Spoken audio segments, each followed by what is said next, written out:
The sharp sting of smoke invaded Daniel Matson's chest as he pushed the accelerator of his Land Rover along the narrow dirt passage.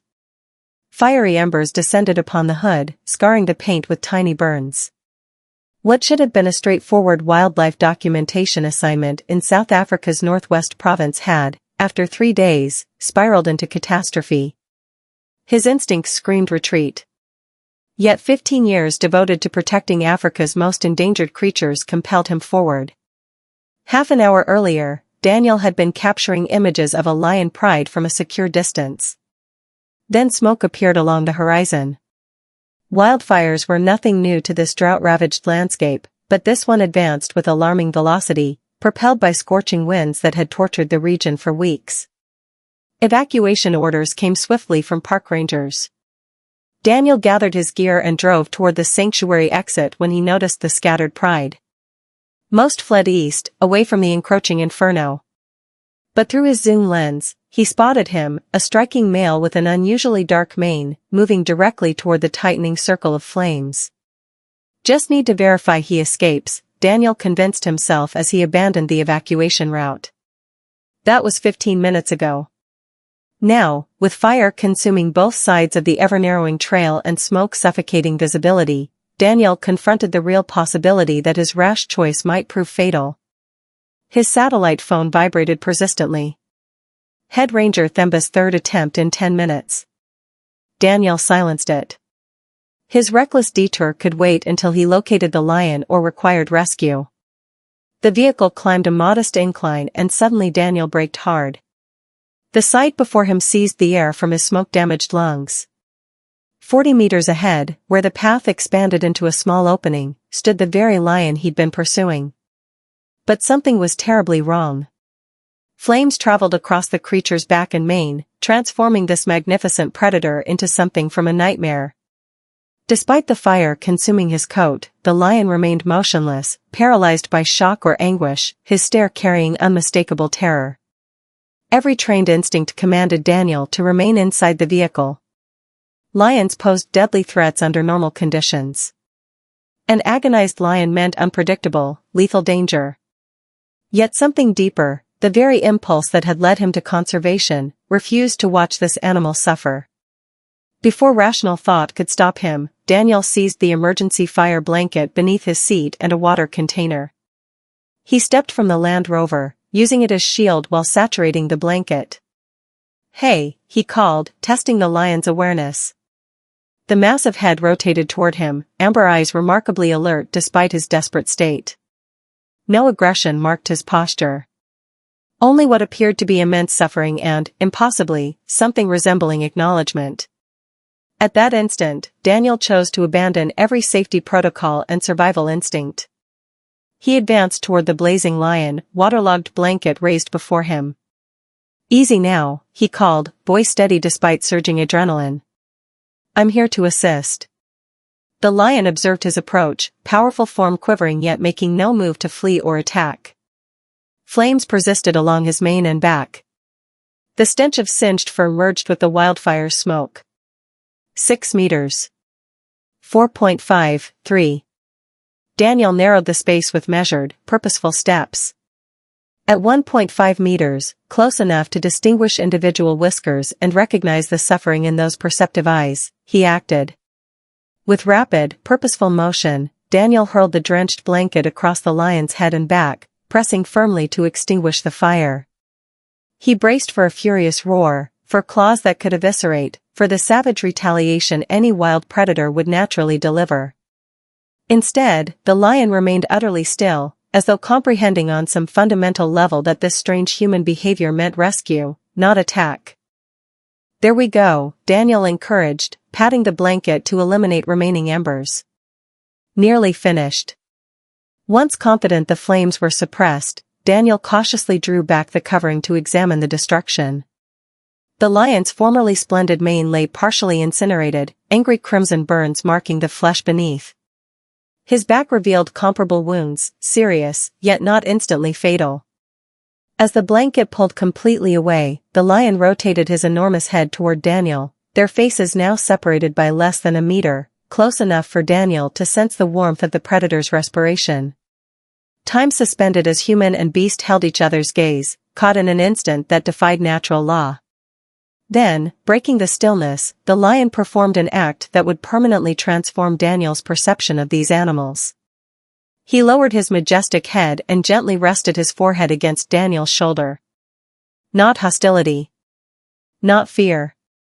An unmistakable expression of what could only be described as thankfulness. The contact endured mere seconds before the lion retreated, his perceptive amber stare never leaving Daniel. The moment shattered as flames crackled closer, the wildfire advancing relentlessly toward their clearing. "We must leave," Daniel spoke, as though the lion could comprehend. "The fire approaches." Miraculously, when Daniel walked toward his vehicle, the lion trailed behind, preserving distance yet clearly refusing separation. Daniel reached the Land Rover and swung open the rear hatch, positioning it as shield between himself and the wounded predator. What followed would generate debate among wildlife behaviorists and conservation scientists for years. Without direction or force, the injured lion approached the open vehicle and, moving with evident discomfort, lifted himself into the cargo space. Daniel stood paralyzed. 15 years studying wildlife across 3 continents had never revealed behavior remotely resembling this from any wild predator. All scientific understanding insisted a wild lion, particularly an injured specimen, would evade human proximity at any cost, never mind willingly climb into a human's automobile. Yet the proof lay before him. The lion now occupied his Land Rover's cargo bay, burned frame trembling with distress, his focus remaining on Daniel with unmistakable confidence. The satellite phone vibrated again. This time, Daniel answered. "Matson, where are you?"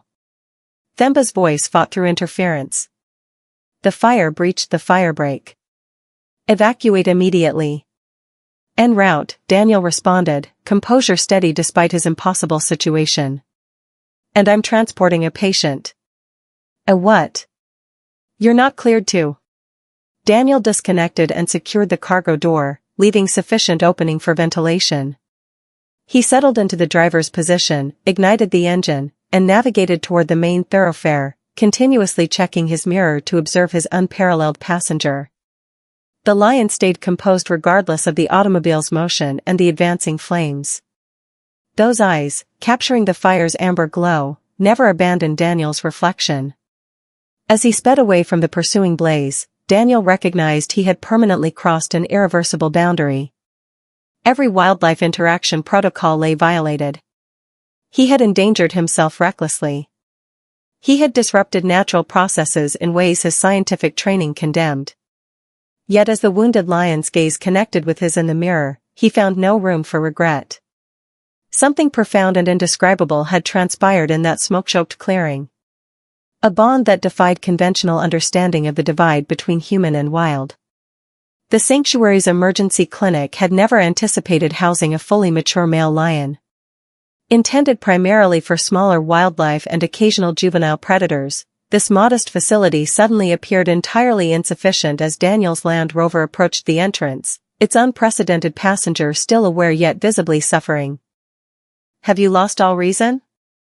Themba demanded, his typically collected manner dissolving into authentic shock as he spotted the wounded lion through the vehicle's rear glass. "That's a full-grown male lion occupying your automobile." "He's hurt," Daniel answered simply, as though this explained everything. "Burns across his back and mane. Requires immediate care." "And you simply collected him?" Themba's expression shifted from alarm to complete disbelief. "How are you currently alive?" Daniel paused, recognizing how implausible reality would sound. "He permitted my assistance. Then he accompanied me to the vehicle and entered without coercion."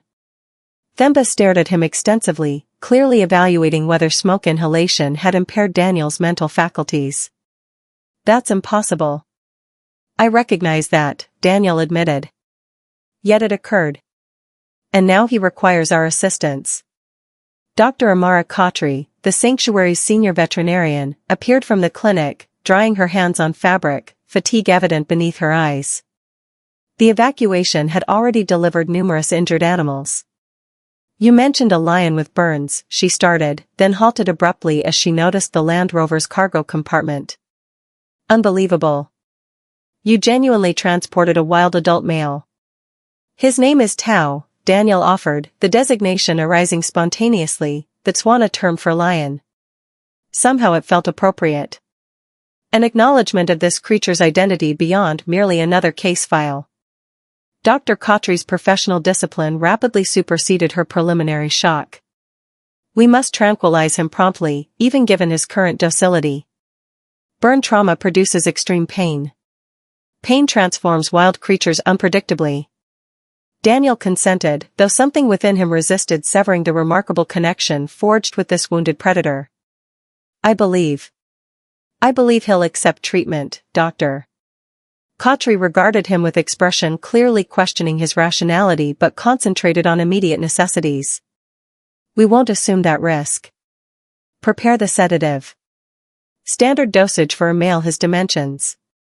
As medical personnel assembled near the vehicle, tranquilizer equipment ready, Daniel opened the rear hatch marginally, sustaining eye contact with the lion.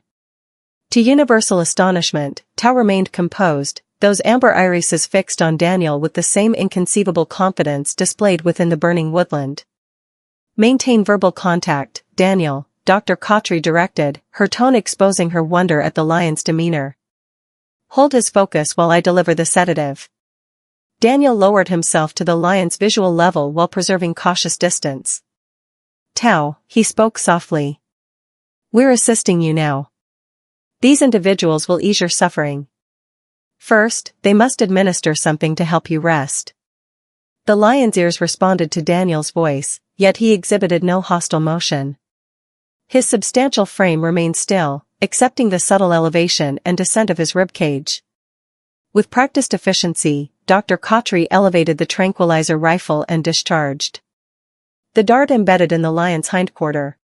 Tao winced yet maintained concentration on Daniel, his confidence apparently unbroken even by this additional discomfort. Remarkable, Dr. Khatri breathed. I've witnessed nothing comparable. Wild lions simply don't behave thus, not even those accustomed to sanctuary personnel. Within minutes, the sedative activated. Tao's eyelids grew weighted, though his focus remained locked on Daniel until awareness finally surrendered. 6 staff members carefully moved the unconscious lion onto a strengthened stretcher and transported him into the clinic's primary treatment area. Examination exposed Tao's complete injury profile, second-degree burns covering approximately 20% of his body, concentrated across his mane and dorsal region. The wounds were severe yet not immediately life-threatening, assuming infection remained preventable. He experienced fortune, Dr. Khatri explained while administering specialized burn therapies to compromised areas. Additional minutes within that fire would have produced substantially deeper tissue destruction. As she worked, she continued directing intrigued glances toward Daniel, who had insisted on remaining throughout the procedure. You indicated he willingly entered your automobile, she questioned, her tone revealing persistent skepticism. Daniel confirmed. I recognize how this sounds. Yet that's precisely what occurred. It seemed as though he comprehended my intention to assist. Dr. Khatri's expression retained doubt, yet she couldn't dispute the evidence manifest before her. Even under sedation, the lion's physiological indicators demonstrated remarkably minimal stress responses for a wild creature within a human medical environment. Additional peculiarity exists, she observed while continuing her assessment. Examine this. She indicated scarring along Tao's left flank, ancient injuries healed considerably before this fire. These correspond to snare trauma, she explained. Yet they've received surgical intervention. Observe the scarring precision. This lion has previously experienced veterinary care. Daniel leaned nearer, examining the evidence with mounting curiosity. Might he originate from a conservation initiative? Possibly treated as a juvenile then returned to the wild? Conceivable, Dr. Khatri acknowledged. Yet this wouldn't explain such profound human comfort. Even lions with prior human contact typically revert to wild behavior patterns once restored to natural habitat. As they examined Tao's mysterious background, the sanctuary's director, Richard Cumolo, entered the treatment chamber. His expression carried gravity. "I've just concluded communication with wildlife authorities," he announced without introduction. "The fire has consumed nearly 3,000 acres. Containment continues." He paused, his attention falling upon the sedated lion. "Is this the patient Themba described? The one who apparently requested transportation in Daniel's vehicle?" Skepticism colored his tone, prompting Daniel's defensive reaction. Though intellectually he recognized the response, he would have matched such doubt had another presented this narrative. "Yes," Daniel confirmed. "Burns affecting his mane and back. Dr. Khatri anticipates complete recovery." Richard's expression remained troubled. "That isn't our primary concern presently. Wildlife authorities question your intervention. Removing a wild lion from its territory, even a distressed specimen, violates sanctuary protocols and potentially multiple wildlife protection regulations." "He would have perished in that fire," Daniel objected, indignation rising. "Possibly," Richard acknowledged. "Yet natural selection constitutes ecosystem components we're mandated to preserve.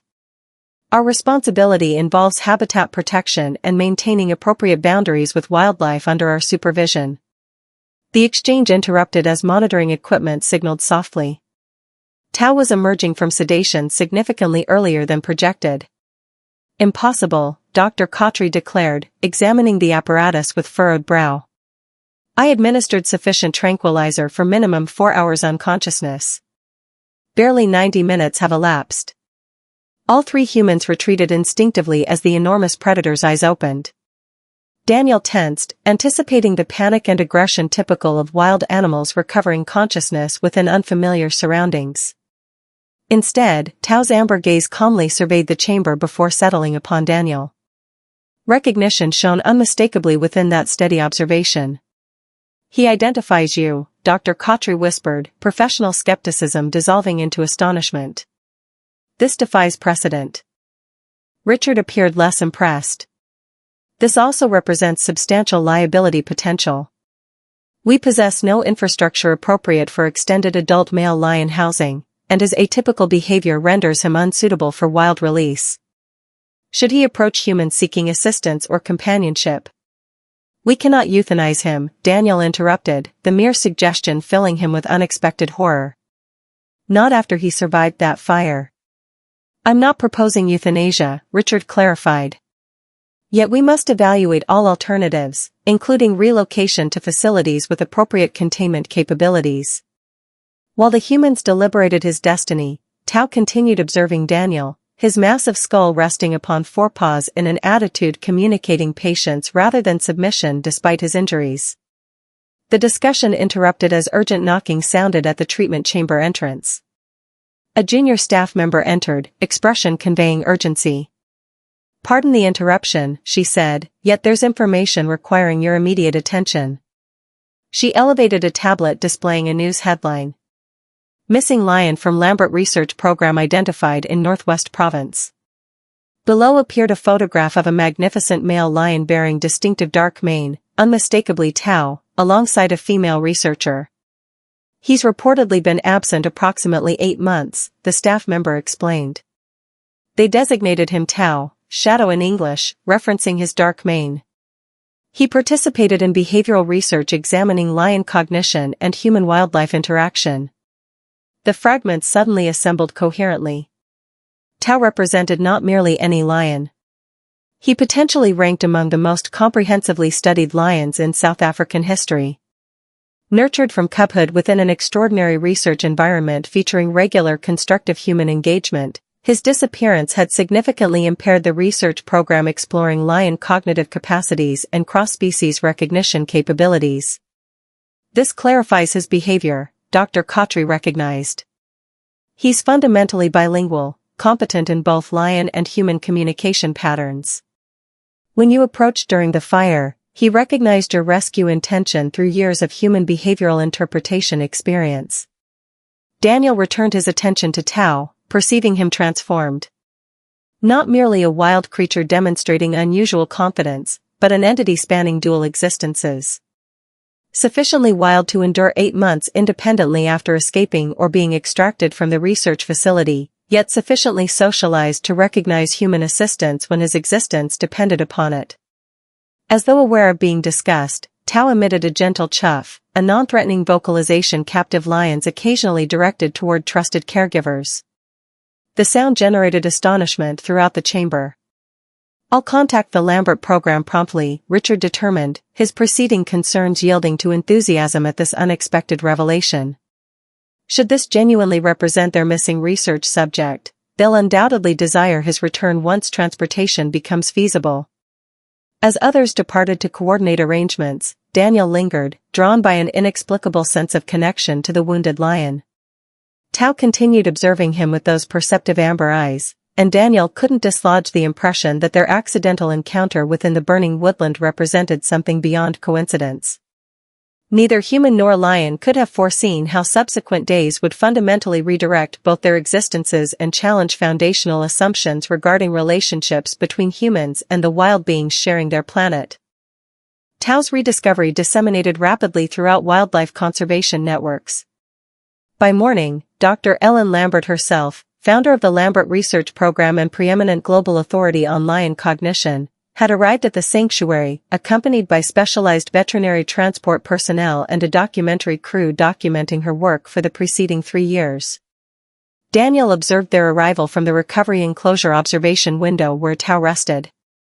The lion's condition had stabilized overnight, his burns treated with advanced regenerative therapies, his discomfort managed through precisely calibrated medication. Despite endured trauma, Tao remained remarkably composed within the clinical environment, testament to his exceptional upbringing within the research program. "So you're the individual who entered a wildfire to preserve a lion," Dr. Lambert offered by way of introduction as she approached Daniel. Her tone resisted easy interpretation, somewhere between admiration and professional concern.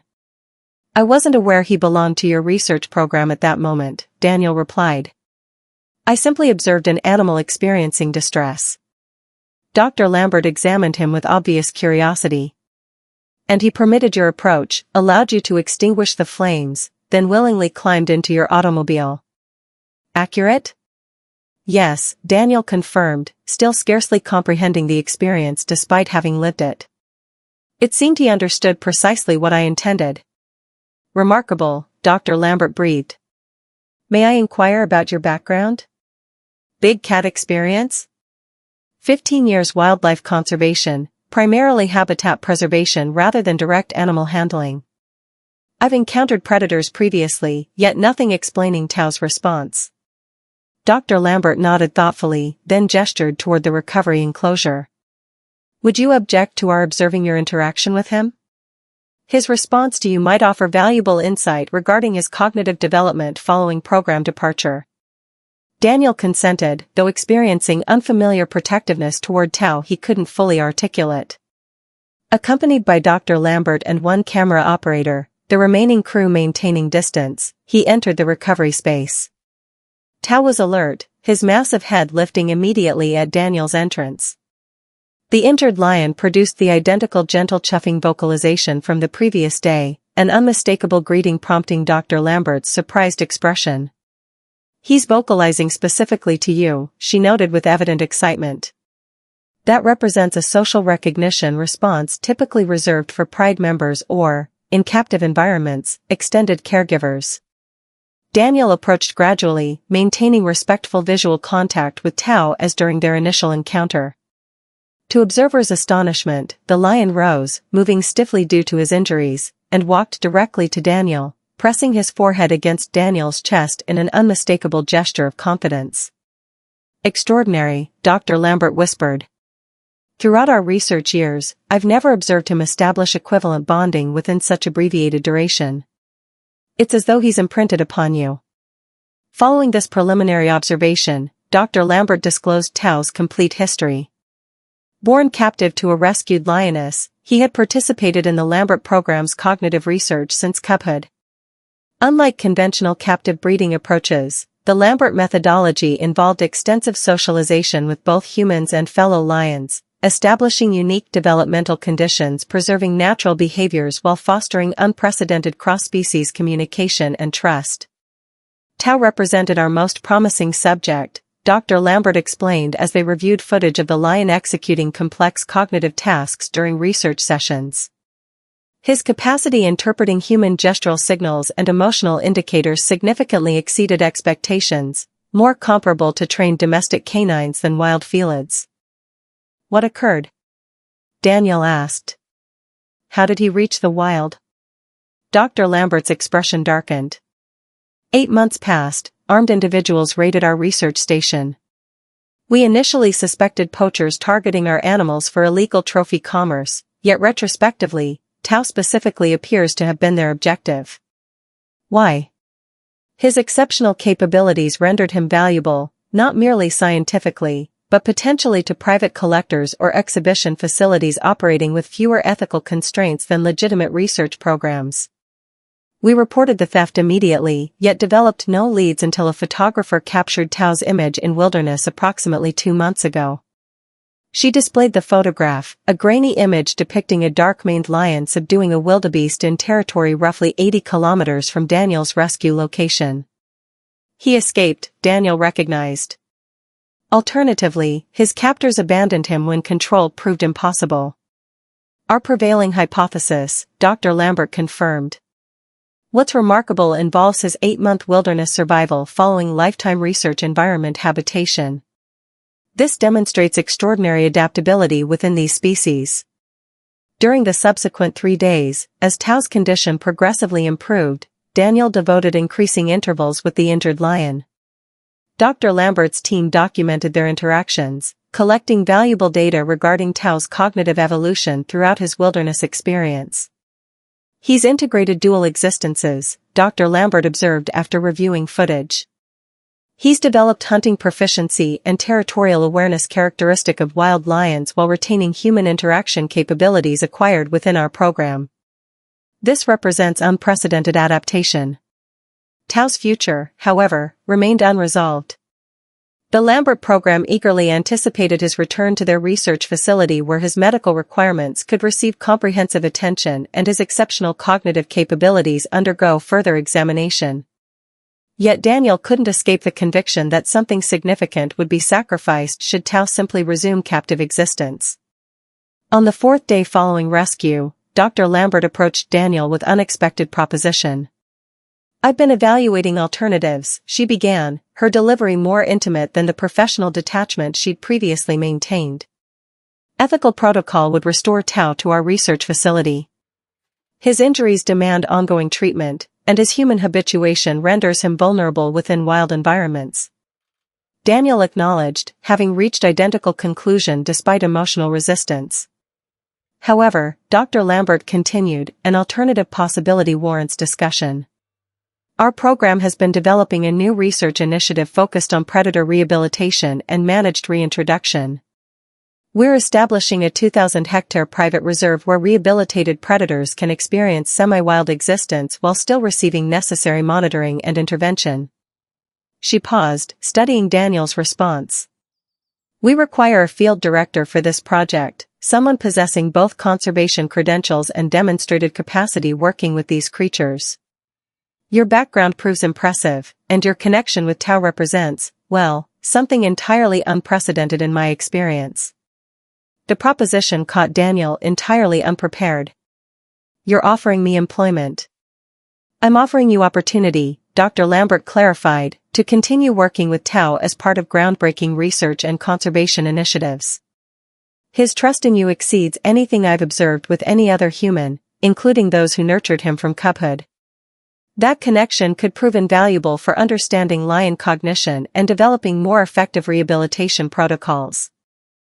The proposal proved compelling.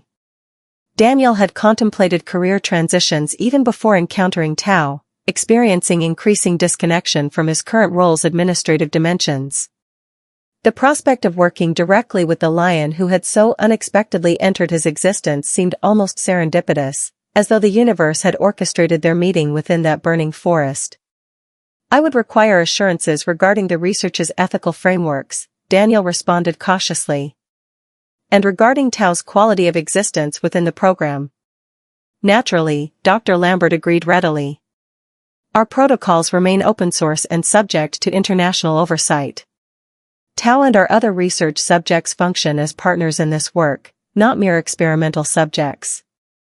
14 days later, following necessary permit acquisition and Tao's condition confirmation as sufficiently stable for relocation, Daniel found himself accompanying the specialized veterinary transport convoy to the Lambert program's new rehabilitation reserve. Tao traveled within a custom-designed enclosure permitting visual and auditory contact with Daniel throughout the journey, substantially reducing relocation stress. The reserve itself exceeded Daniel's expectations. Situated within a biodiverse region featuring natural water sources and appropriate prey populations, it offered an environment where Tao could express natural behaviors while still receiving medical attention his injuries required. A sophisticated research center anchored the property, equipped with non-invasive monitoring technology permitting data collection without wildlife disturbance. Tao's introduction to the reserve proceeded through carefully orchestrated stages. Following an extended period within a smaller acclimation enclosure ensuring continued proper healing of his injuries, he received access to a 20-hectare section of the primary reserve. Daniel accompanied him throughout this transition, providing reassuring presence as the lion investigated his unfamiliar territory. What no one had anticipated was Tao's rapid adaptation to his semi-wild environment. Within days, he patrolled his territory boundaries, scent-marked, and vocalized like any wild lion. Yet he maintained his extraordinary connection with Daniel, approaching whenever Daniel entered the reserve and frequently choosing to rest near observation platforms where Daniel conducted monitoring activities. 6 months following the rescue, Tao's physical recovery approached completion. Burn scarring remained visible, particularly where his once magnificent mane had been singed away, yet new growth progressively filled affected areas, and his overall condition rated excellent. More significantly, he had reclaimed his lion identity while preserving the cognitive bridges enabling human interaction, rendering him so exceptional. Dr. Lambert's research team had documented every dimension of Tao's rehabilitation, generating insights already informing enhanced protocols for predator rescue and release programs internationally. Daniel had established himself as field director, discovering fulfillment in work balancing conservation science with authentic connection to the creatures under his supervision. One evening, as the African sun painted the sky in shades of amber and gold, Daniel occupied the observation deck overlooking Tao's preferred resting location. The lion reclined upon a rocky prominence below, his powerful frame relaxed, amber eyes occasionally elevating to acknowledge Daniel's presence. Dr. Lambert joined him, carrying 2 coffee mugs. The latest cognitive assessment outcomes prove remarkable, she offered, extending 1 mug toward him. His problem-solving capabilities have actually enhanced following his wilderness experience. It seems his research upbringing integration with survival experiences has generated neural pathways we've never previously documented. Daniel nodded, observing Tao stretch and reposition himself upon the warm stone. He represents optimal synthesis of dual existences now. Sufficiently wild to flourish within this environment, yet sufficiently connected to collaborate with us on his own terms. Rather like yourself, Dr. Lambert observed with unexpected perception. You've discovered your own equilibrium between scientific and personal dimensions, intellect and intuition. Daniel couldn't dispute her observation's accuracy. His encounter with Tao within that burning forest had transformed him, challenging his understanding of boundaries separating humans from wildlife. He had walked into fire to rescue a lion. Yet in numerous respects, the lion had rescued something within him as well, rekindling connection to the natural world he hadn't recognized he was losing. As though aware of being discussed, Tao elevated his massive head and directed his gaze directly at Daniel. Within those perceptive amber eyes, Daniel perceived neither wildness nor domestication, but something significantly more profound, a conscious decision to engage across species boundaries, to forge connection defying conventional understanding.